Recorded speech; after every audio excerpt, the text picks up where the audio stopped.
Everybody, a special end of February 2025 intro before we get into the normal intros to state that I've moved things around a bit. Now, normally, my Wednesdays are guest drops and Saturdays monologue drops. Every once in a while, there'll be a guest on Saturday, but never a monologue on Wednesday. Well, this end of February, the last 2 weeks, there are going to be 2 guest drops a week, 7 specials total in the month of February 2025. RFK Jr. was indeed officially approved by the Senate to HHS.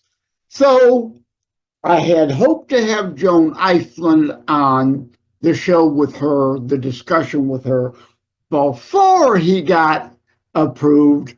And the next shows kind of sort of all tie either mental or physical health in some way all together. That's why I'm kind of bringing them all together, pushing them up, doing a Tuesday and Thursday, the next to last week of February. February 18th will be Joan Ifland. You can see me looking down if you're looking behind the scenes video, so I can make sure I get it right on the calendar.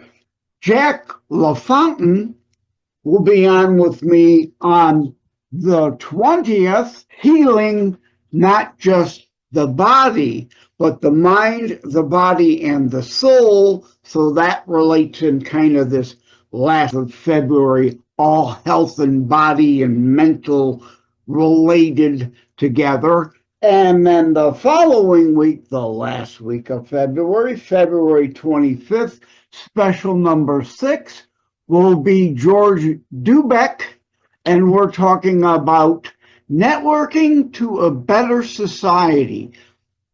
That deals with our mental state, our overall mental health as a society. So I'm bringing that in earlier than it would have normally been. And after that, February 27 of 2025, our friend DPB is back with his new song about peer pressure, which of course is mental health related. So I rambled enough. Let's actually get to the intro. Take care. God bless. Welcome to Constitutionalist Politics Podcast, aka CTP. I am your host, Joseph M. Leonard, and that's Leonard. CTP is your no muss, no fuss, just me, you, and an occasional guest type podcast. Really appreciate you tuning in. As Graham Norton would say, let's get on with the show! Welcome back to another episode of Constitutionalist Politics. Welcoming back today, DPB. What's up, what's up, what's up? It's so good to see you again. How you been?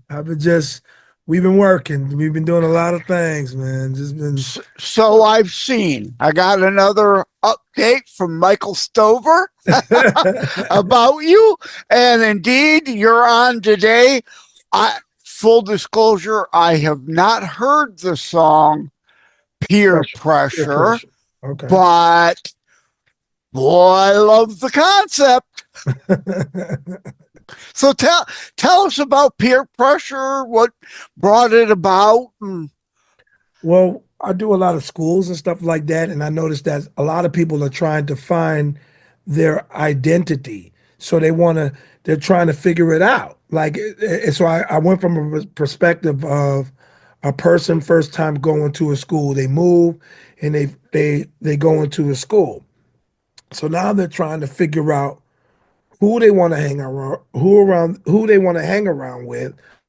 Should I be with this person? Should I be with that person? I mean, I'm trying to find the identity of what I need to be at school. So you're seeing it from the perspective of you should just be yourself instead of trying to be like everybody else, because you probably never live up to what everybody else will want you to live up to. So that's the whole thing, peer pressure.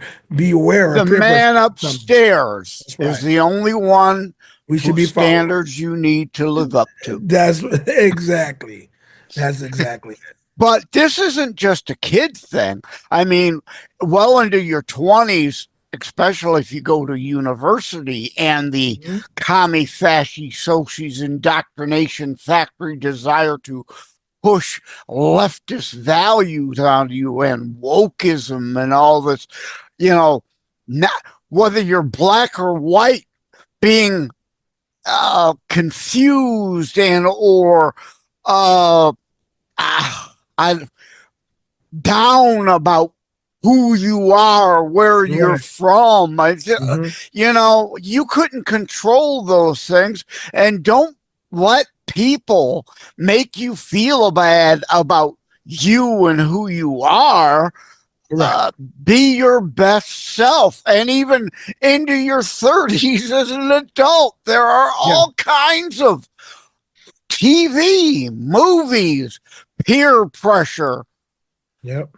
And it's like that's what causes like a lot of women to have insecurity, even men, because you're starting to look at what everybody accept as being great or good looking or whatever, and then you start being insecure about yourself. And so I learned this one thing, in God, if you don't know who you are, anybody can name you. And if anybody can name you, you'll answer to anything. See, so the whole thing is my identity should be in Christ alone. And so what happens is I want people to identify me so I can feel love or somehow. You know what I'm saying? When I got the love of the Father, God the Father. And for some reason, when it comes down to people, that ain't enough for some reason. It's part of, unfortunately, I mean, we were given free will. It's part of our human nature, Yeah. frail, flawed, imperfect, a desire to not necessarily, although some do, crave attention, Yeah. but want to be accepted. And a side note before I make my next point, for those who don't know who DPB is, please go back into the Constitutionalist Politics catalog, find DPP's other visit about what was the song I Feel Happy Today we Yeah. mainly spoke about, but Hmm. we got your backstory and all that. I'm not going to go into that here. Go find that episode. Come on. That's right, part of the human nature in it. Let's not be so doggone lazy. Go look for that. Listen to that one too. But the next point I wanted to make, this is perfect timing. There's a new commercial where like a boy born with like a cowboy shaped head. Have you seen this? I haven't seen it. No. Yeah, right. It's a boy is born and going through life with this cowboy shaped head and getting, uh, a grief, right? Bullied for clearly being Oh, born a cowboy type, right. right? Gotcha.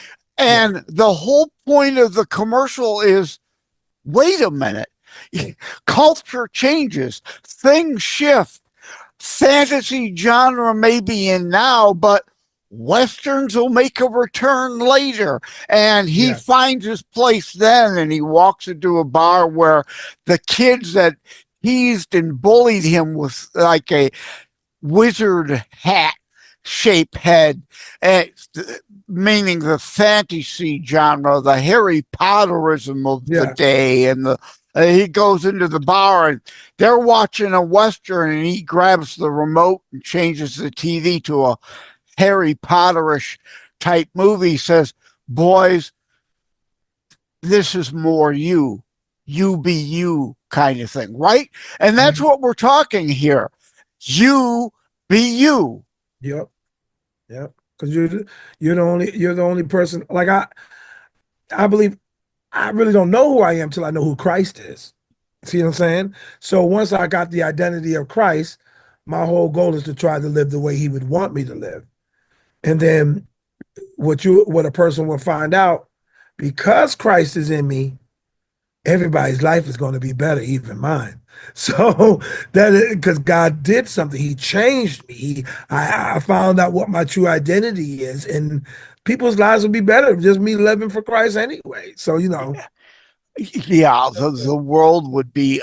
I wrote a piece. There was a thing. I made a social media post months ago. It was, and somebody gave me grief. It's like because I was coming from a religious standpoint, and they obviously were atheists. So I wrote a piece. I'll try to remember. I'm going to make myself a note as if promoting good to one another. Okay, that should remind me enough to is a bad thing. I don't care what your motivation is, whether it's religious or not. Promoting being good people to one another, whatever your motivation is somehow a bad thing. I mean, how dumb is that person? and well, I believe when you have an atheist or anything, they've been hurt somewhere. I don't just think they just come to that conclusion. They've been hurt somewhere, and I cause I believe I see this because I see a lot of this. I think Christians been too hard on people sometimes to where they do blame God for what people do, and so people who say they love God, we are more judgmental, like we are God, and we don't give the mercy and the grace that God would give towards people that we should give. So that's why they hurt, and then Yeah. they end up getting hurt, and they don't want to love God. How can you believe in God that's doing what you're doing to me, or those type of things like that? Or then they start questioning everything. See, once you get that one little question, you're going to start questioning everything. But I believe it all starts from a person who loves God to show the love of God. That's the thing that every believer should have mastered first, the love of God. Because if God is love, you know, we should be the masters of it. Like love folks, and but I think we have as believers, we have a hard time showing that love. You know what I mean? At times, yeah, we get caught up in all the nastiness of the Correct. world. Again, it's the Right. human nature. We are Right. frail and fallen creatures, and we Right. have bad days at times. Correct. And I want to state for the record, I don't have an issue with all atheists. I've Right. had Liz Enton on this show, professed atheist, about talking about afterlife and her indeed acceptance that there is one from a scientific rather than religious thought Okay. on the topic, right? Mhm. And so again, look back in the archives for Liz Enton. She's been on twice. Great. Love her to death. She's an atheist. I don't hate her. She don't hate Right. me. I Right. also talk often of Penn and Teller on this show, a devout atheist who is not one of those hate religious people. Right. And you can be a good person still as an atheist and be moral, just not deriving it from the Bible, like Penn says. I don't have the right to murder you, nor you me, and I don't have the right to steal your stuff or you steal mine. Whether you get that from the Bible or just the Not, yeah. concept of being a good person, and wanting a reasonable society where we get along with one another. Right. Right. And I even in that though, there has to be when I hear something like that, I hear it's hard to be morally good if you don't have some rules to know what good is. Like, If how you would you don't know what good is? acknowledge some other a greater authority that you are your own God, right? Right. Yeah. Right. But yeah, I cut Penn slack. I give him a lot of respect. Uh, Right. because he is indeed a good person. Yeah. I pray for his soul though. Right. Right. All right, Is it, before we go on, I'm forgetting. For those looking at BitChute, Brighteon, Daily Motion in France, Rumble, YouTube behind the scenes video, do you have a DPB merch shirt on today? What are you wearing today? Hold that actually, up. I'm wearing my friend's thing. He's Oop. an actor, Oh, David okay. Heavener, and he got this shirt called Legalize Jesus, but he also has a series that is called The Last Evangelist. So I went to a film festival and we won at that film festival a couple of our movies. He happened to have a shirt, and I just liked the whole thing he got, Legalize Jesus. You know what I'm saying? I was just like, oh, that's kind of cool. Right. Let me The get society, I'll try to remember to insert the image of the mural I had painted on my neighbor's garage with I have the Gadsden snake and don't tread on me on my garage door. On her garage side, which faces my property, she was kind enough to let me contract a mural to be painted, which is the U.S. flag, but no stars. And God bless America with the G whitewashed, because indeed, God and state rights are being whitewashed from our society. And I'll try to remember to put that image in the behind the scenes video when I'm editing in the future. Okay. That's good. But indeed, yeah, God is being removed from, again, it's like the discussion of the Bible in schools. You don't have to be Christian or Jewish, right? The Judeo-Christian foundations of our nation. The Torah is the Old Testament, Christian edition, which Jesus, born a Jew, fulfilled the Jewish scriptures. That's why that's part of our overall Bible. I don't get anti-Semitism, especially from a supposed Christian, not recognizing who their Lord and Savior was, didn't start his ministry, became a rabbi at 30 in Jewish tradition, right? But you don't have to be religious to understand that from the historical foundations it provided our nation: biblical community, free will, not worldly communism, which is force. Right. That's right. And but you know, God knows. It says we're evil abound, grace abound even more. So, you know what I'm saying? God know that man was gonna be what they do. You know what I'm saying?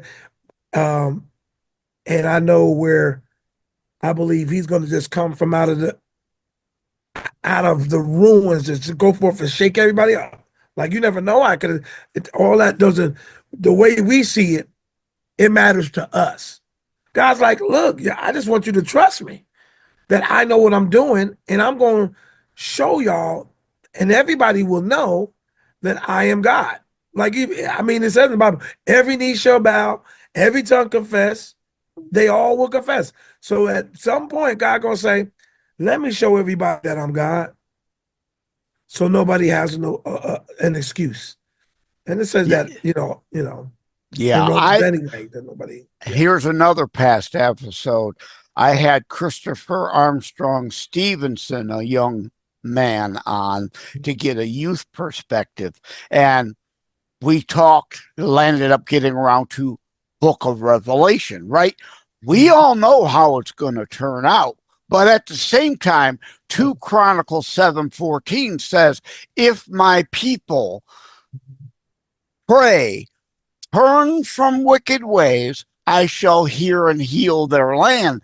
Temporarily in the process till we get to Armageddon, we should want to sow good.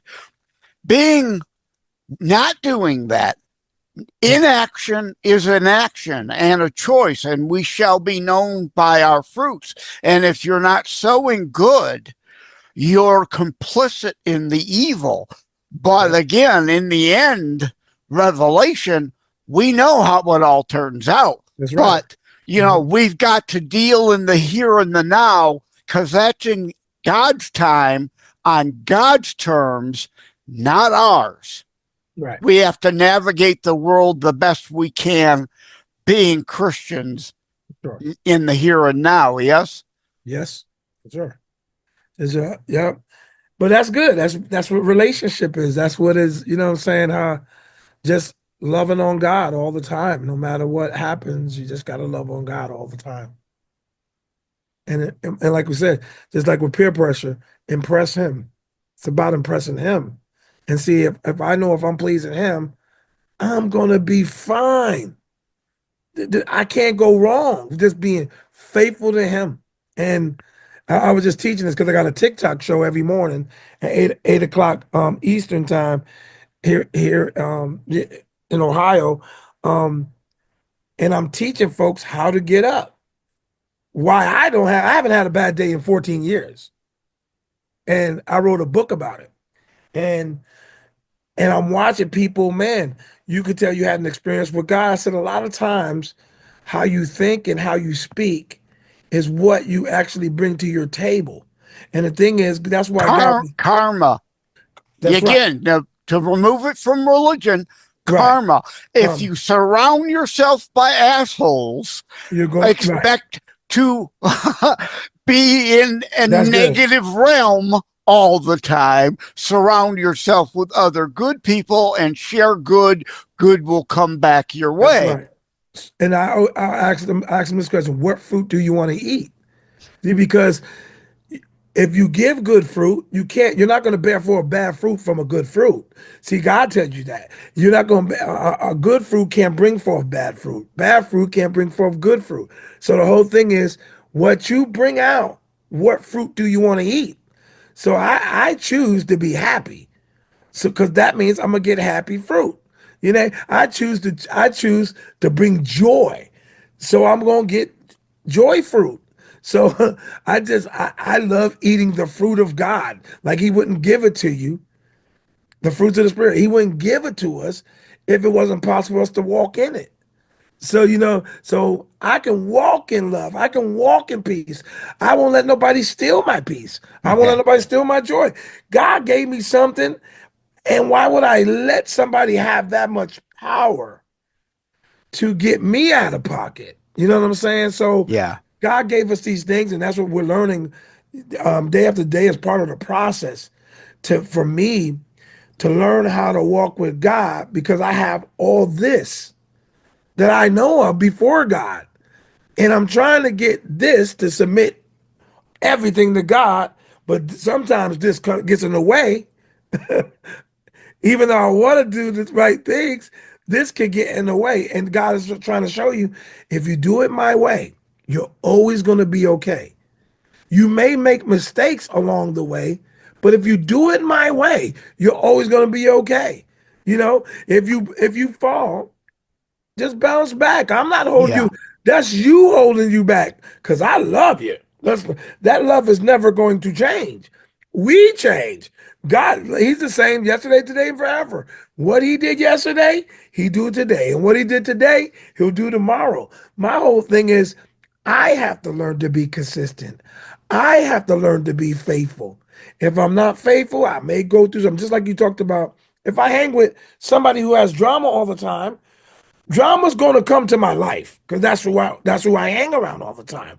That's the fruit I'm eating. That's the fruit I'm around. So if I'm hanging around, like I can't hang around somebody that's negative all the time, because their negative will become part of my negative. And I'm like, I can be happy, and you can go around somebody negative. Next thing you know, you mad for no reason, because they were mad. But likewise, I don't want to be around delusional people who think everything is fantastic all the time and refuse to deal with the realities at time of this frail, flawed, imperfect world we're dealing in. Yes, there may be bad days at times. I always often say things could be better, things could be worse, right? A whole lot of people have it worse off than we do. An occasional bad day may happen, but ultimately in this, and if not in this life, in the life that really matters of eternity after,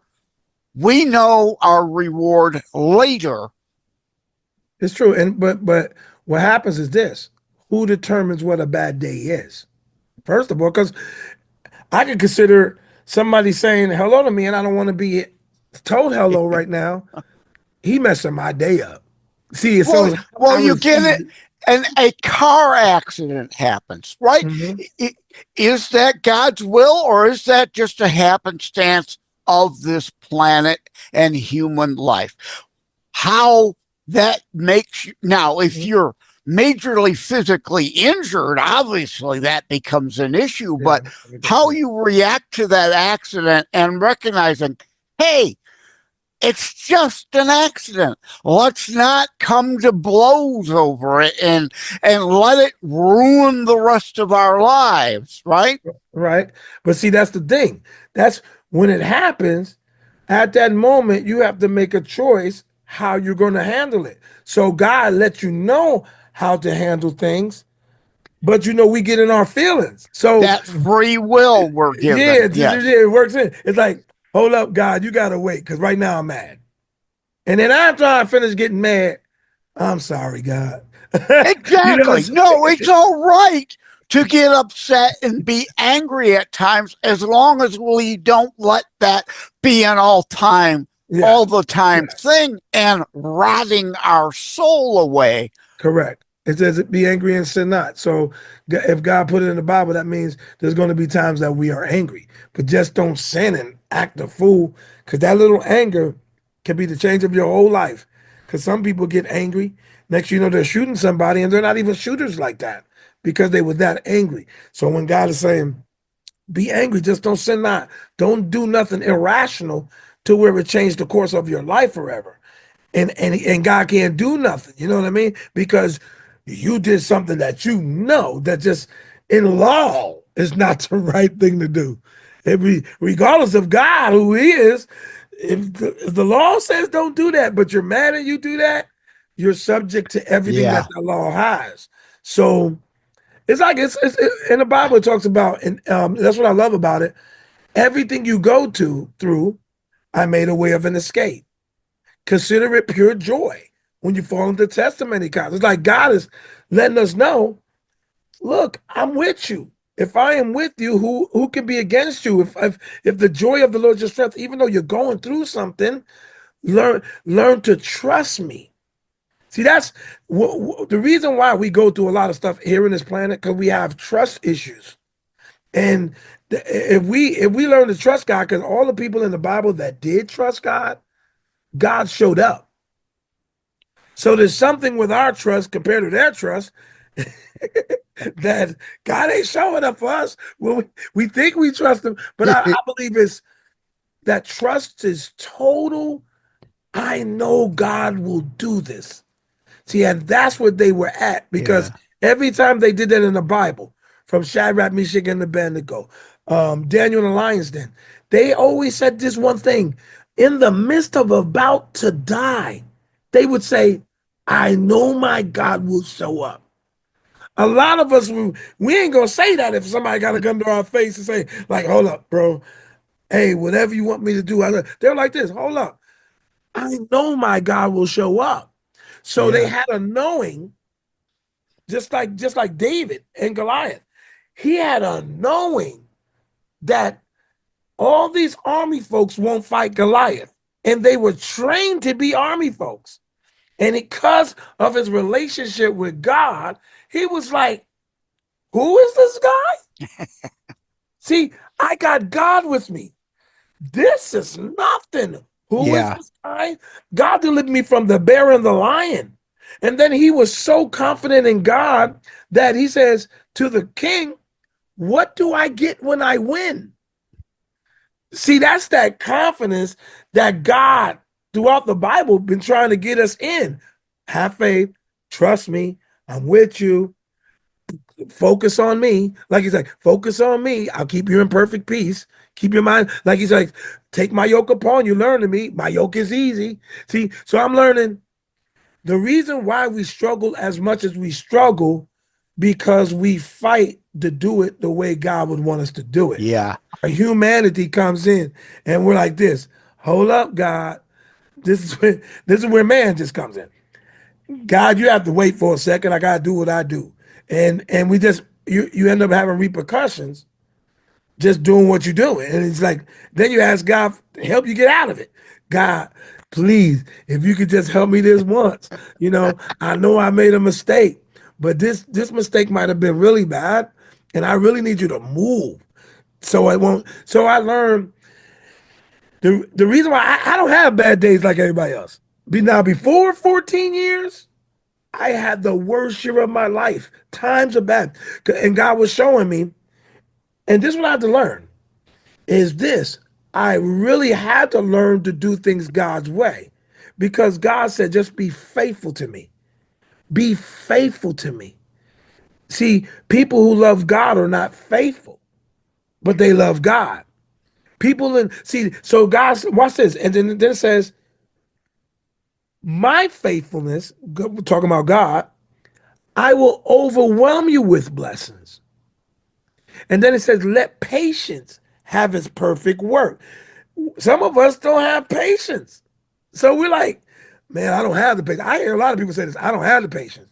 And I'll tell you, God will teach you patience. See, because you're going to wait and wait and wait, because he's teaching you. He's trying to teach you how to persevere through a test. So that's why the wait is longer. And then we'll give up before God is getting ready to answer, but he's going to answer. So the whole thing is, I had to learn. He says, you first must know I am. I am a rewarder for those that diligently seek me.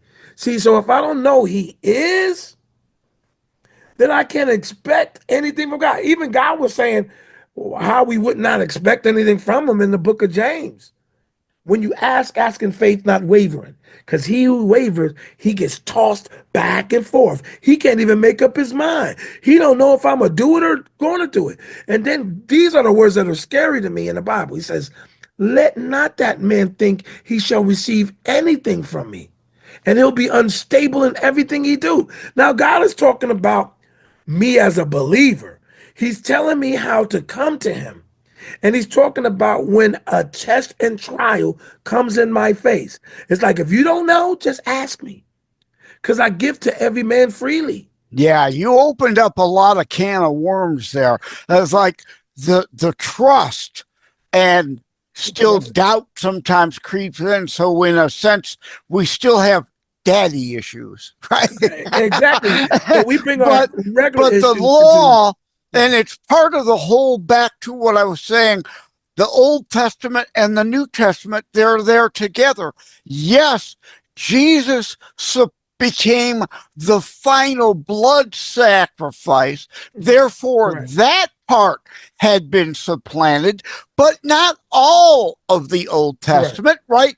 All the commandments still exist. They weren't replaced or supplanted. He came in fulfillment and to furtherance of God's law, love, and rule.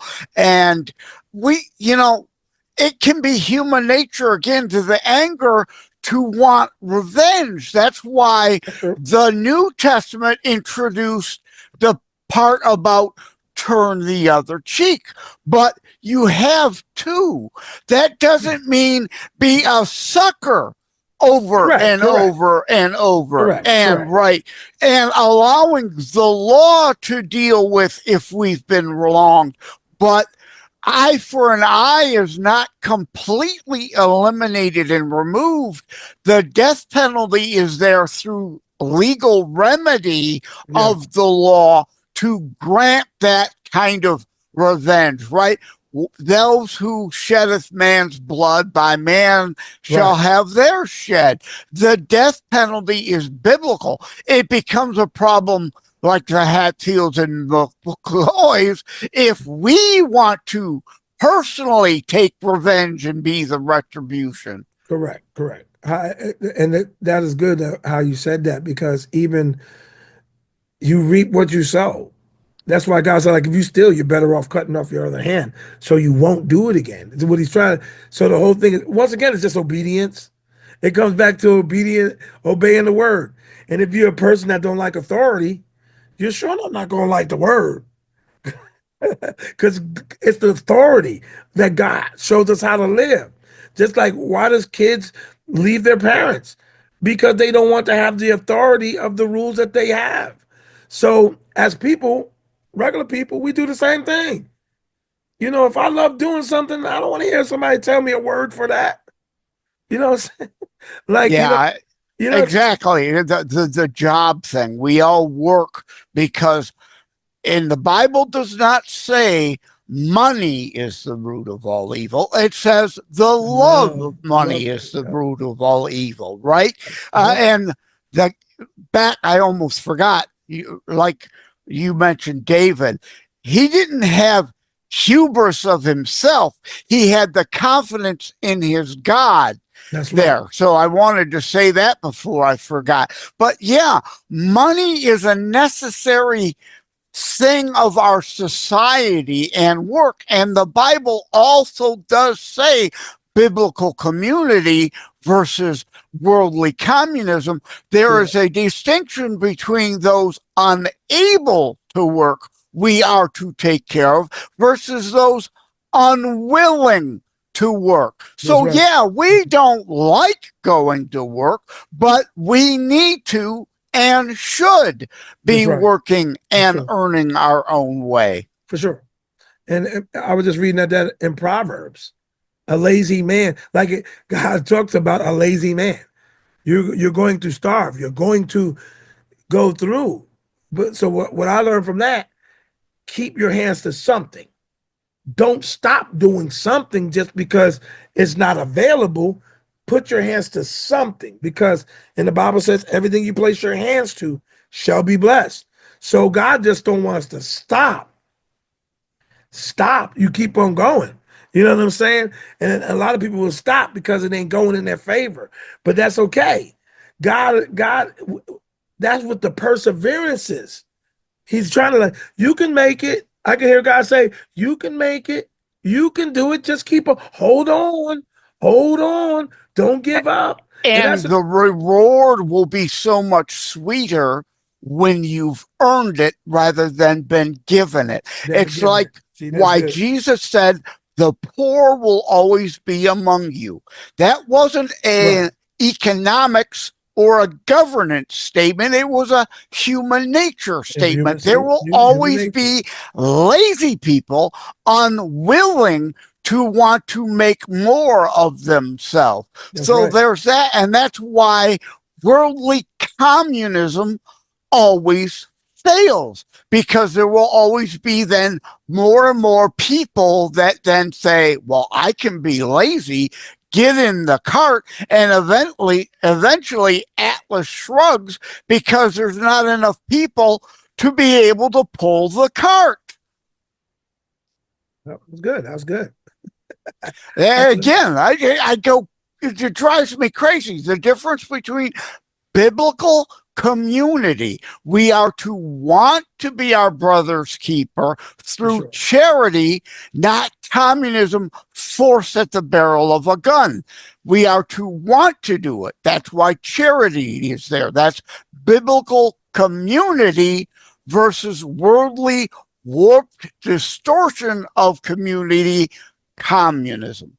Right. And the reason why I believe the reason why that biblical community or the Christian community is not big is because God tell you to tell your faults one to another, and because Christians don't know how to keep a secret, they gotta tell everybody. Well, human nature again. Human nature. Yeah. It's just like, so they keep it inside, and then now we don't even know when the people are hurting anymore until it gets so bad. We've lost the sympathy and the empathy. Yes, exactly. Well, it's time to wrap things up, actually. So, again, tell people where they can find you. Where you can find me. Everything at World of DPB, one word. Twitter, World of DPB, TikTok, World of DPB, YouTube, World of DPB. And can I show this real quick? Sure. For those behind the scenes, having trouble getting it to focus. Could I put something on it? Could see part of it there. Yeah. What's it titled? Living a Life Undefeated. I think it's the first picture book that I've ever seen a Christian even do. And I'm like, it's a celebration of me being in ministry for over 30 years and why I've lived for God and got quotes in there, got quotes from people. It's almost like a living obituary. I get to see how people see me and didn't know how they seen me. So this is what happens when you live a life undefeated and living how God would want you to live. People see you, and it's not a lie. You ain't got to lie. I'm not a mean person. So, when somebody passes away, they might have to lie when they really was a mean person. They start saying, he was a good person. He was a good person when they really was mean. But it's cool. When you're dead, you never get a chance to hear none of that. Anyway, so it's cool that God gave me a chance to see how people see me based off me living a life for God. Well, thanks again for stopping by, DPB. Yeah. That's DPB, okay? And the new thing is peer pressure, although months from now when this actually drops, it will have been out for a while. But thank you again for appearing, my brother in Christ. I love you, man, for sure. Love you too, brother. Take care. God bless. All right, man. Thank you for having tuned in for Constitutionalist Politics Show. If you haven't already, please check out my primary internationally available book, Terror Strikes, coming soon to a city near you. Available anywhere books are sold. If you have locally run bookstores still near you, they can order it for you. And let me remind, over time, the fancy high production items will come. But for now, for starters, it's just you as a very appreciated listener by me. All substance, no fluff, just straight to key discussion points. A show that looks at a variety of topics, mostly politics, through a Christian U.S. constitutionalist lens.